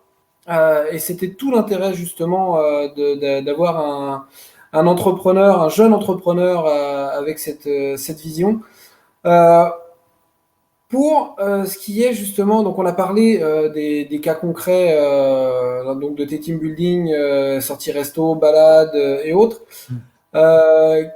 Quel serait le conseil que tu pourrais apporter à un jeune entrepreneur comme toi qui commence à se développer, à lancer une équipe et qui aurait qui n'a pas forcément ton recul sur l'embauche, sur l'accueil de ses salariés, pour créer justement cette émulsion et cette vision, pour transmettre sa vision plus exactement. Ouais, la base des bases, ce n'est pas les stratégies, ce n'est pas les process d'onboarding. La base des bases, c'est pour l'entrepreneur, ce serait mon conseil à lui donner, c'est qu'il définisse clairement ce qu'il veut, pourquoi il le veut, et qu'il ait un désir ardent à sa réalisation. C'est-à-dire qu'aujourd'hui, pour développer une équipe, au-delà de développer une équipe, vouloir se professionnaliser, c'est-à-dire passer de solopreneur à chef d'entreprise, il faut déjà avoir le désir de. Et aujourd'hui, beaucoup de personnes se trompent, créent des équipes, mais n'ont pas ce désir en eux de véritablement pouvoir créer une équipe dans un esprit d'harmonie. Donc, premièrement, pour moi, ce serait définir clairement ce que l'entrepreneur veut au travers de créer une équipe, pourquoi il veut une équipe. Et derrière, c'est de définir, une fois qu'il a défini ça, quelles sont les personnes nécessaires à prendre à l'intérieur de son équipe qui vont lui permettre de réaliser ses objectifs. Et donc, c'est vraiment de pouvoir être au clair sur ce qu'on appelle un job score. ou un job board. Le job board, c'est la fiche descriptive du poste de la personne, avec des mesures spécifiques, avec des KPI précis, avec une mission et une vision pour le rôle de la personne de l'équipe qu'on veut prendre, et surtout que la personne puisse s'auto-évaluer. Donc, pour moi, le conseil que je pourrais donner à un entrepreneur là, qui me dit je veux créer une équipe, ça y est, etc., c'est vraiment ça. C'est regarde les personnes qui vont être nécessaires pour atteindre tes objectifs. De qui tu as vraiment besoin? Quelles sont les ressources nécessaires que tu n'as pas, que les autres possèdent? Et je veux juste partager quelque chose. Encore, on est en live, tu vois, mais c'est des trucs qui me viennent en tête. Moi, je suis passionné par Napoléon Hill. Alors, tout le monde connaît Napoléon Hill, mais pas tout le monde a lu les lois du succès en 16 leçons de Napoléon Hill. Je ne sais pas, tu les as lues, toi, ça te parle? Je les ai lus, Elodie, enfin, mon épouse me les a transmis et je les ai lus. Au départ, j'allais me dire contraint et forcé, mais non, en fin de compte, non, c'est effectivement la base. Alors, Napoléon Hill, non, tout le monde ne connaît pas. Tous ceux qui sont dans le développement personnel connaissent, mais c'est un grand nom, justement, au niveau justement du développement personnel de l'entrepreneur pour booster le business. C'est le meilleur. C'est le meilleur. Voilà, Aujourd'hui, Napoléon Hill, c'est une personne qui a été missionnée par Andrew Carnegie. Andrew Carnegie qui, dans les années 1900, donc Andrew Carnegie est né dans les années 1860, etc., qui est mort en 1919, et qui a missionné Napoléon Hill, qui a écrit « Réfléchissez et devenez riche » pour ceux qui connaissent, et qui lui a donné une mission de 20 ans. Et il lui a dit, pendant 20 ans, tu vas venir avec moi et tu vas aller rencontrer tous les gens les plus célèbres de la planète et les plus riches, et tu vas, au bout de 20 ans seulement, écrire un livre sur les lois du succès que tu vas diffuser au monde, en fait.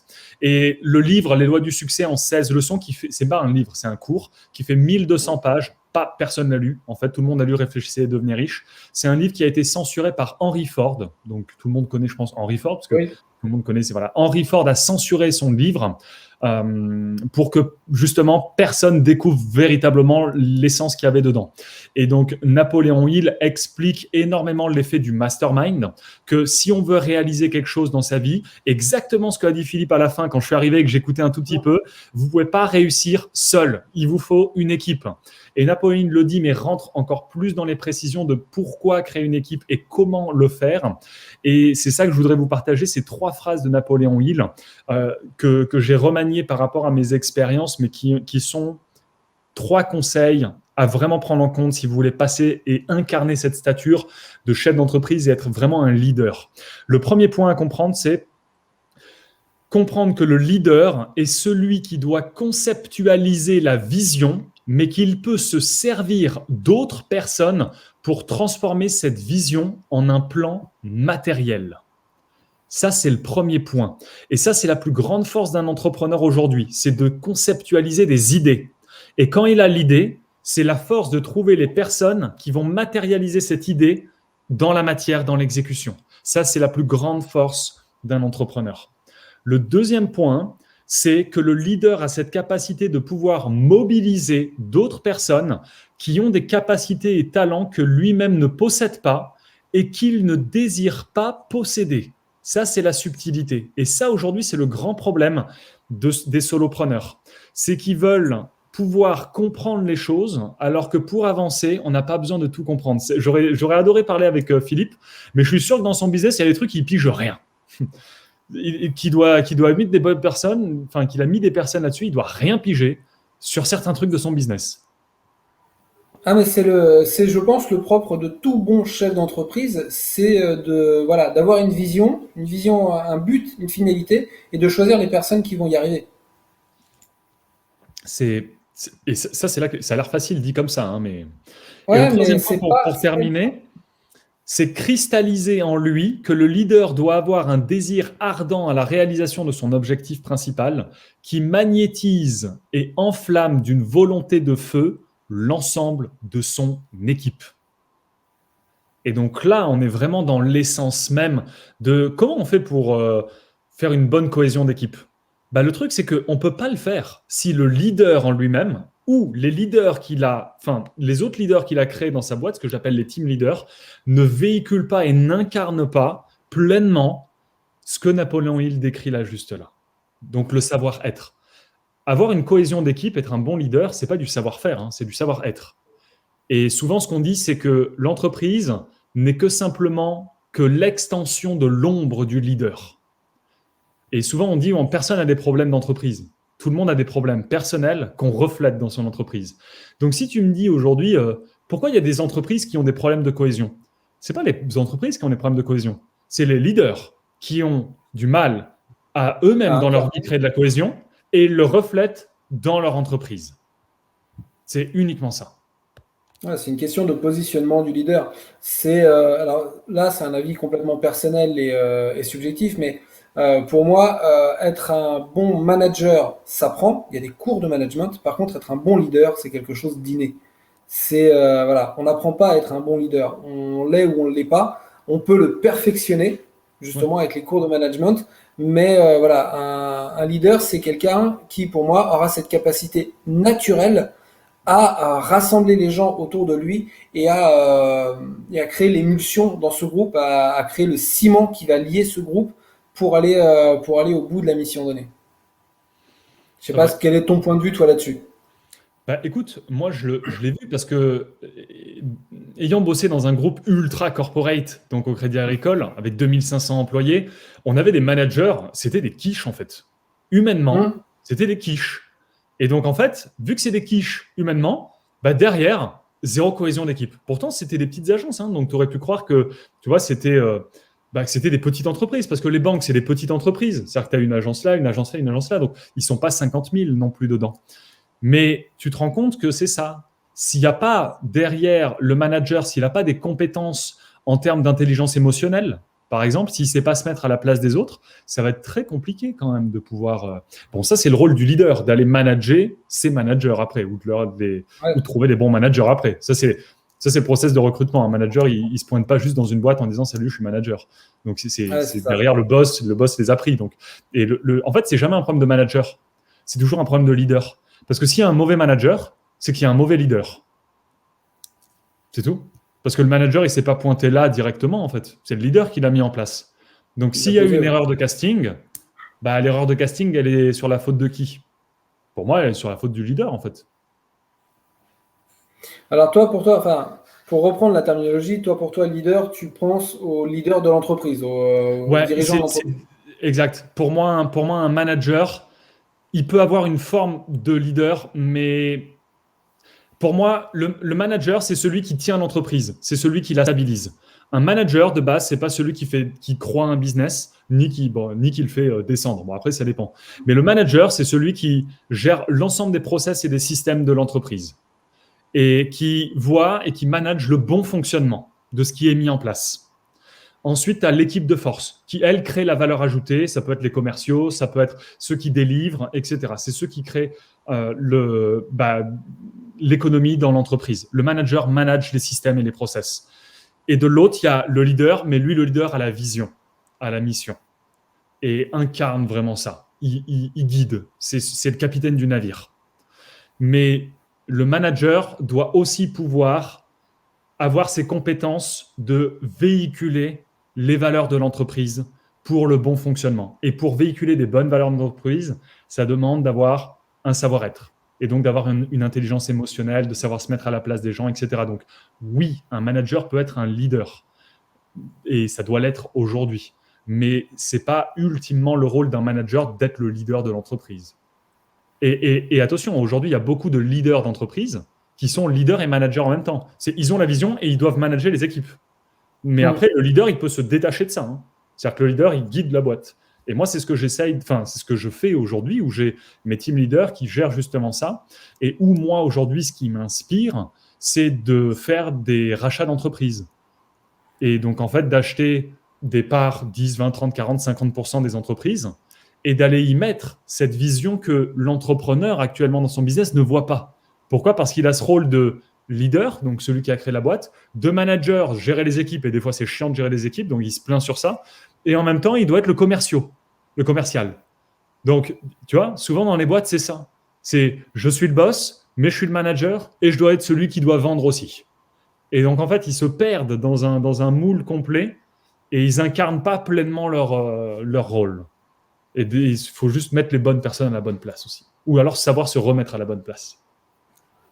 Alors moi, c'est bien parce que ce que tu dis là, ce que tu expliques là, ça fait vraiment écho. Parce que en cas concret, j'ai rencontré 2 personnes comme ça.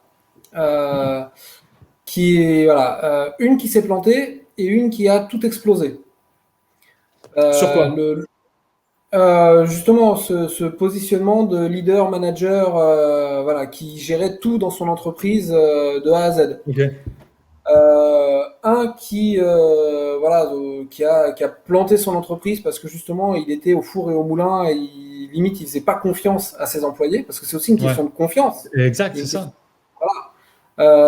Et du coup, ils faisaient tout à leur place et du coup, ils se sont barrés les uns après les autres. Il s'est retrouvé tout seul, même plus pouvoir embaucher parce que malheureusement, dans le marché de l'emploi, quand on a un patron qui est comme ça et puis qui finit par devenir un tyran, ça se sait. Et du coup, il a coulé sa boîte complètement. Et à contrario, j'en ai un autre pour qui j'ai eu j'ai envie de dire, le privilège de travailler, qui m'a donné ma chance un moment où j'étais en réorientation professionnelle. Je le remercie encore parce que c'est grâce à cette chance qu'il m'a donnée et aux différentes étapes de vie qui ont suivi derrière que j'en suis là où j'en suis aujourd'hui. Et qui lui menait de front tous ses postes. Il était directeur de son groupe, donc une société de sécurité, où il faisait le commercial, il s'occupait du recrutement, il s'occupait de la communication, il s'occupait de tout. Et il a commencé, moi quand je suis rentré dans sa boîte, on était 150 agents de sécurité à travailler pour lui. Ok. Aujourd'hui, il dirige le 2e groupe français de sécurité. Voilà. Et il a appris à déléguer, il a appris à embaucher les bonnes personnes avec la croissance de son entreprise, mais il a pu permettre la croissance de son entreprise parce que justement, il était sur tous les fronts, mais il restait à l'écoute de ses employés et il défendait ses employés, il montait au carton vis-à-vis des clients quand il y avait un problème avec un agent. Voilà.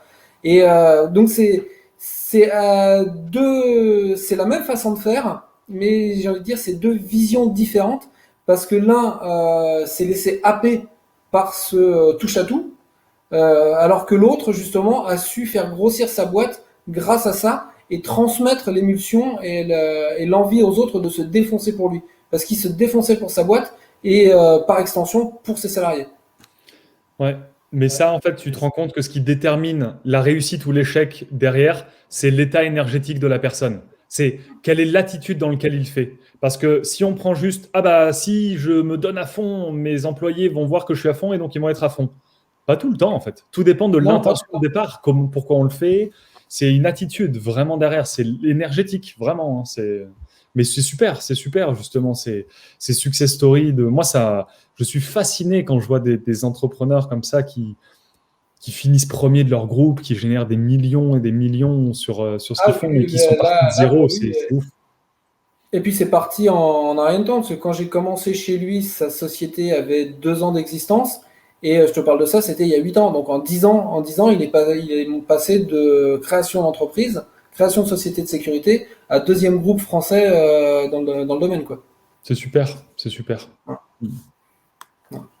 Bon, c'était l'anecdote pour appuyer tes propos. Ouais.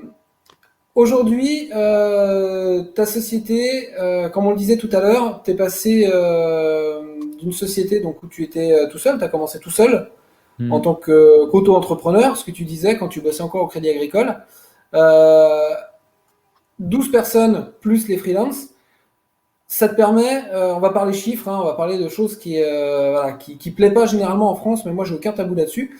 En termes de chiffres, tu génères combien actuellement? On est presque dans les 100 000 euros par mois de revenus. De revenus ou de CA? Non, de CA. De chiffre d'affaires, hors taxe. Ouais, chiffre d'affaires hors taxe. Ouais. Pour une société qui a combien? 3 ans? 4 ans? En fait, C'est pareil, moi j'ai deux sociétés. J'ai Agence Biocom, donc qui est ma toute première société. Et ensuite, justement, où j'ai redimensionné l'entreprise en créant cette méthode MLX, MLX Media, oui, l'entreprise MLX Media avec l'accompagnement Team Scaling. Et là, on a simplement, on l'a créé quand Je l'ai créé en août-septembre. Ah oui, donc oui, très, très récente cette partie-là. Oui, mais j'ai fait un transfert de clients, si tu veux, un transfert d'expertise, de clients, de ressources d'une entreprise à l'autre. Donc, voilà, c'est un modèle différent. Mais si tu veux, c'est pareil pour moi parce que souvent, ces success stories, euh, elles sont vraies et elles sont fausses en même temps. Et moi, ça me fait penser à l'histoire du petit bambou chinois. Alors, très rapidement, l'histoire du petit bambou chinois, c'est un moine qui est dans son jardin et qui a un bambou, une graine de bambou, donc qu'il arrose, qu'il arrose, qu'il arrose. Première année, elle pousse pas. Deuxième année, il arrose, il arrose, il arrose, il pousse pas. Troisième année, il arrose, ça pousse pas. Quatrième année, il arrose et le bambou, il fait de 0 à 6 mètres. Et là, la question, c'est est-ce que le bambou, il a fait de 0 à 6 mètres en un an ou alors en 4 ans? Et tu vois, c'est la bonne question. Parce que s'il n'avait pas arrosé pendant 4 ans, il n'aurait pas poussé de 0 à 6 mètres en un an. Et donc, aujourd'hui, si tu veux, j'ai démarré mon aventure entrepreneuriale. La première pensée que j'ai eue sur « Ah tiens, et si je pouvais faire ça pour d'autres entreprises ?» Ça a été en 2017.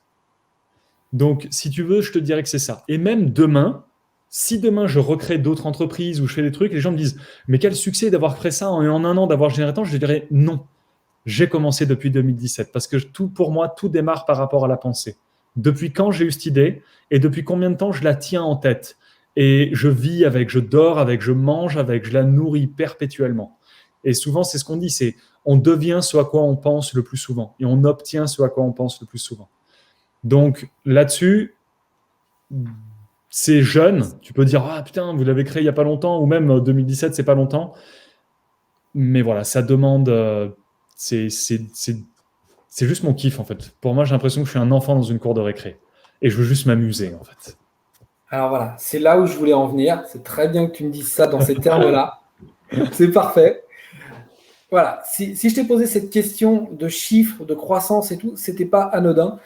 C'était vraiment pour amener nos spectateurs à comprendre que la création d'une entreprise passe par le mental de son entrepreneur, de son créateur.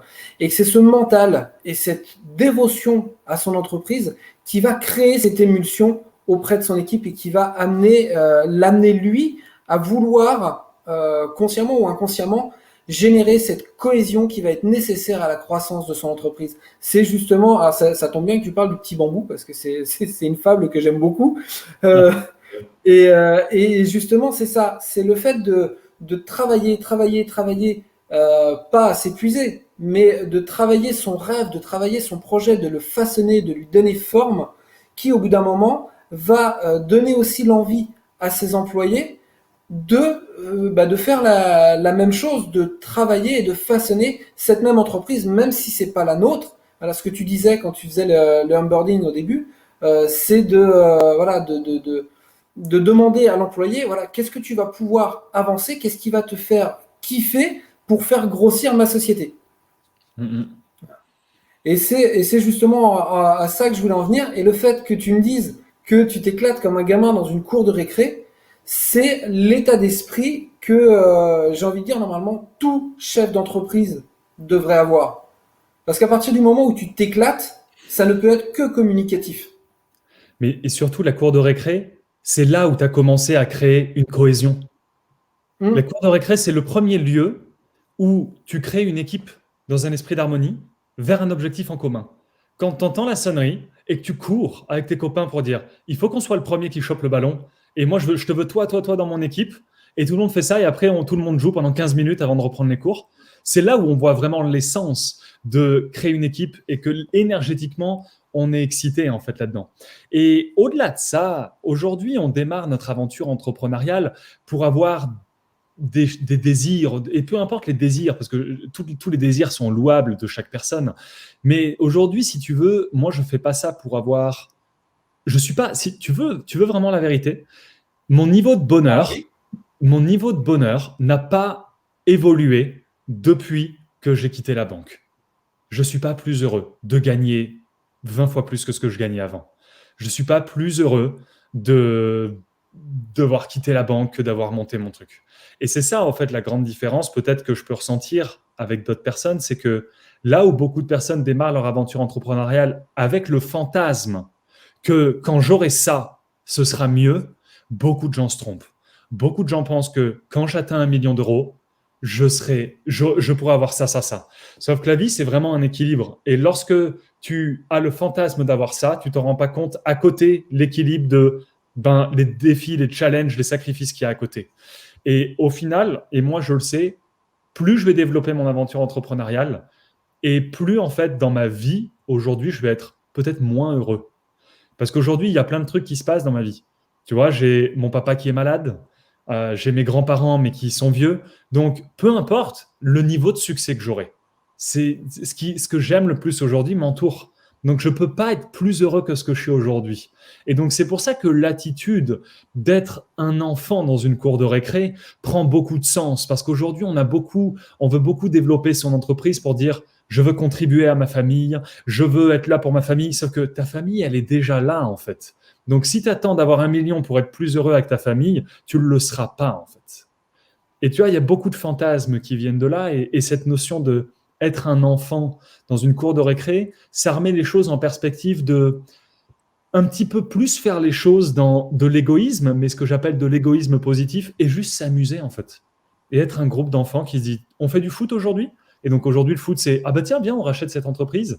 Ou, ah viens, on fait du handball aujourd'hui. Et c'est de se dire, ah bah tiens, viens, on monte ce business. Et de s'amuser comme ça, au fur et à mesure. Mais vraiment en ayant du fun.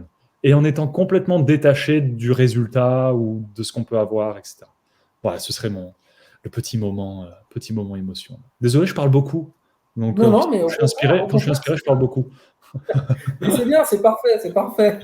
Non, mais c'est pareil pour rebondir sur ce que tu viens de dire. Moi, j'avais un coach qui me disait, quand tu crées une entreprise, effectivement, faut pas fantasmer tes résultats futurs.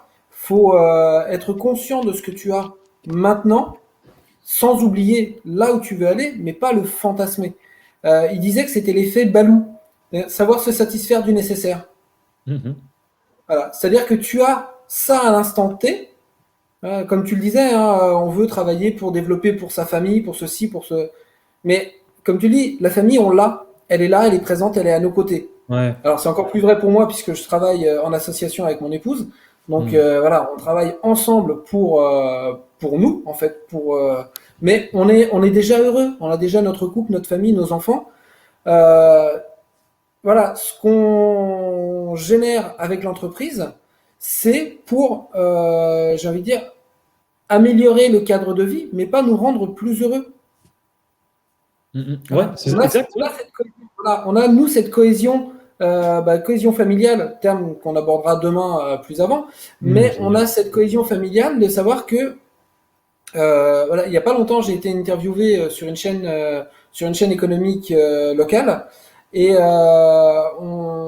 je disais en fait que l'intérêt de travailler avec mon épouse, c'est que une association entrepreneuriale comme un mariage, en fait, c'est les mêmes vœux. Tu vois, c'est pareil. On se promet fidélité dans l'entreprise, on se promet soutien, on se promet, on se promet plein de choses, mais on se promet les mêmes choses que lors du mariage, en fait. Exact. Et c'est ce qui, c'est ce qui nous, dans notre couple et dans notre entreprise, nous permet justement d'aller de l'avant, c'est que on fonctionne sur la même ligne de conduite. Alors au début, quand on s'est lancé, voilà, c'est pareil, séquence nostalgie. Quand on s'est lancé dans l'entreprise, mon épouse Elodie, elle, ça faisait 4 ans déjà qu'elle était auto-entrepreneuse, qu'elle travaillait à élaborer son business, à développer son business. Moi, je me suis lancé dans l'aventure lors du premier confinement. Jusqu'au premier confinement, j'étais fonctionnaire. Voilà. Chose qui arrive, hein. Les gens peuvent mal tourner. Mais voilà, j'étais fonctionnaire pour le ministère de l'Intérieur. J'avais des fonctions, j'étais au bas de l'échelle, mais j'avais des fonctions avec de hautes responsabilités puisque je m'occupais de la sécurité d'un préfet.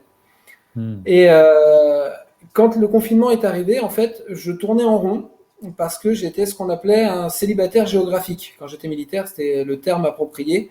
C'est-à-dire que mon épouse vivait d'un côté de la France et moi, je travaillais à l'autre bout de la France.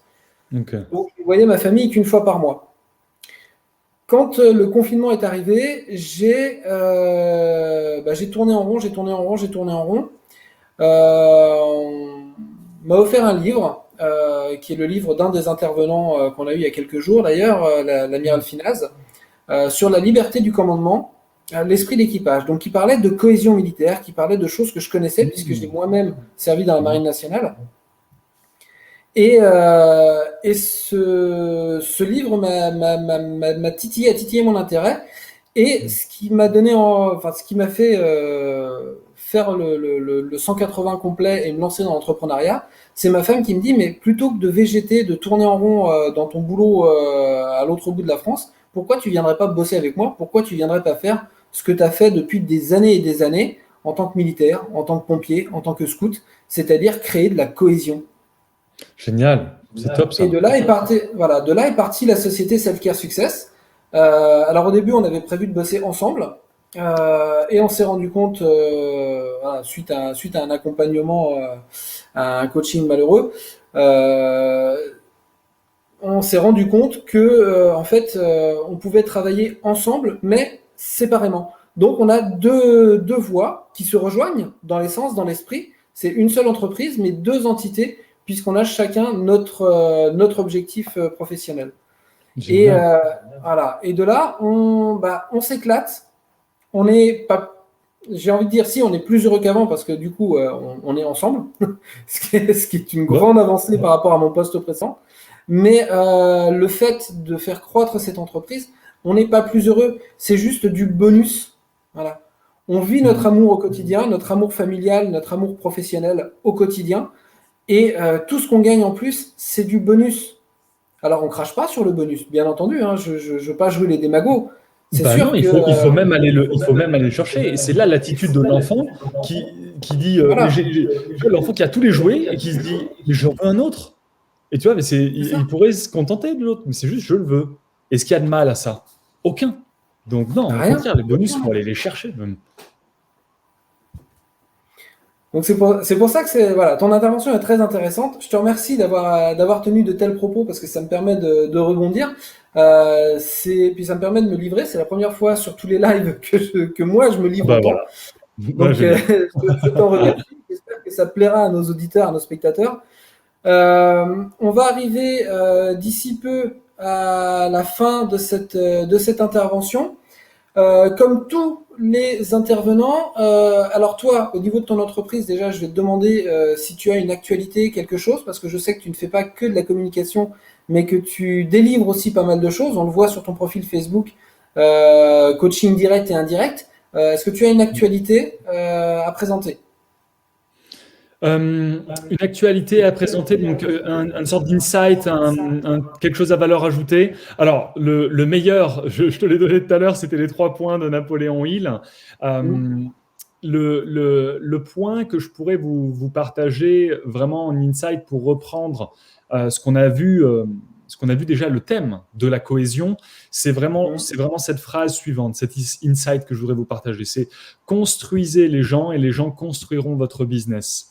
Et aujourd'hui, on nous a dit, quand on a commencé le développement personnel ou le business, et je ne sais pas si tu as déjà entendu parler de cette phrase-là, c'est quel est le meilleur investissement qu'on peut faire sur soi?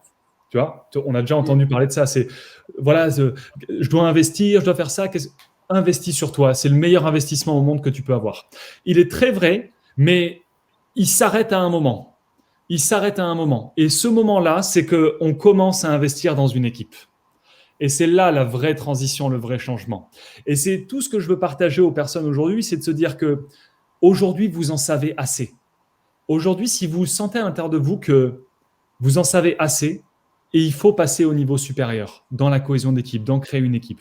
Et c'est la grande idée que je mets dans la tête de mon marché aujourd'hui, c'est de vous dire que aujourd'hui, pour développer son activité, il va falloir arrêter de payer des gens qui vont vous dire quoi faire et commencer à investir dans des personnes qui vont faire ce qu'il y a à faire.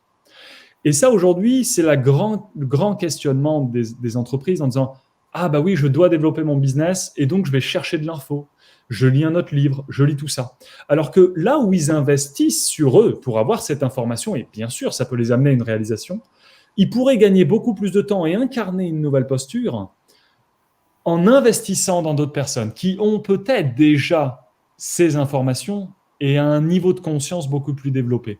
Donc ça, c'est vraiment l'insight que je voudrais partager. C'est quand vous sentez à l'intérieur de vous, parce qu'on a besoin tous de coaching à un moment donné. C'est obligé, enfin tous, non, parce qu'on n'a pas tous besoin de coach pour réussir ou quoi que ce soit, sinon ce serait connu. Mais si on en ressent le besoin, c'est OK, mais il ne faut pas que ça devienne le Doliprane, en fait. De dire, tiens, je vais prendre de l'info. Tiens, il y a un nouveau livre. Tiens, il y a ça. Et qu'on accumule de l'info. À un moment, on en sait assez de l'info. Et on a besoin de rentrer dans cette phase d'exécution et de se dire, c'est pas comment je vais le faire, c'est qui va le faire. Et ça, c'est le grand changement entrepreneurial que j'ai pu expérimenter aussi. Arrêtez de me poser des questions en comment, mais comment je vais faire ça, mais comment je vais apprendre ça, mais comment je vais me payer ça, mais comment. Et c'est de se dire, mais qui va prendre ça, mais qui va payer ça, mais qui va faire ça. Et ça change la perspective qu'on peut avoir. Donc voilà le partage que je pourrais faire pour terminer. Écoute, je te remercie de ces propos, Maxime. Voilà, j'invite tout le monde à aller consulter ton profil Facebook, pardon, j'en bafouille, ta page LinkedIn, enfin tout, tu es très présent sur les réseaux. Je vous invite sincèrement à aller consulter parce qu'il y a des pépites. Il y a d'autres interviews qu'a fait Maxime et qui sont vraiment des pépites de sagesse entrepreneuriale.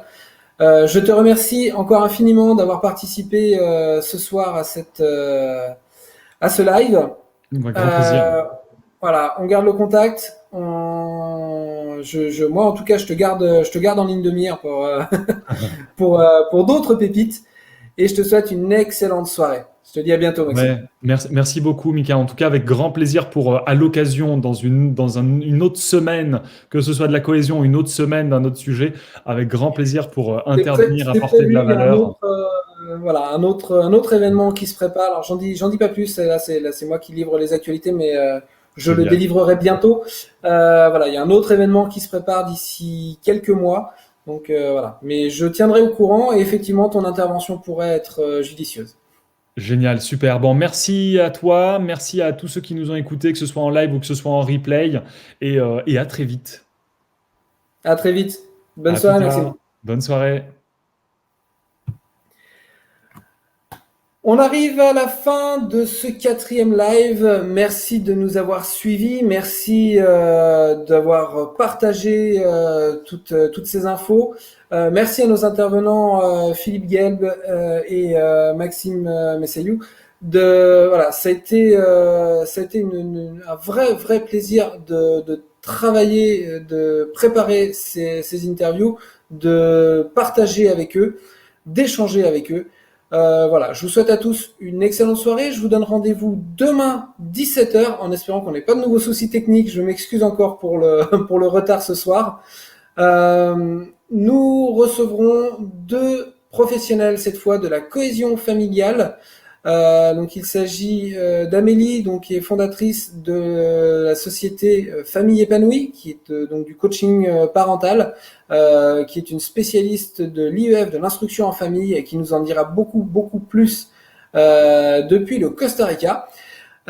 Et ainsi que mon associé et épouse Elodie Jacques, qui viendra nous parler d'une plateforme qu'elle a mise en place qui s'appelle Ma Tribu Relax, donc qui est une plateforme de partage entre les professionnels du bien-être et les familles, à destination des familles. Voilà, nous expliquerons tout ceci plus en détail dès demain.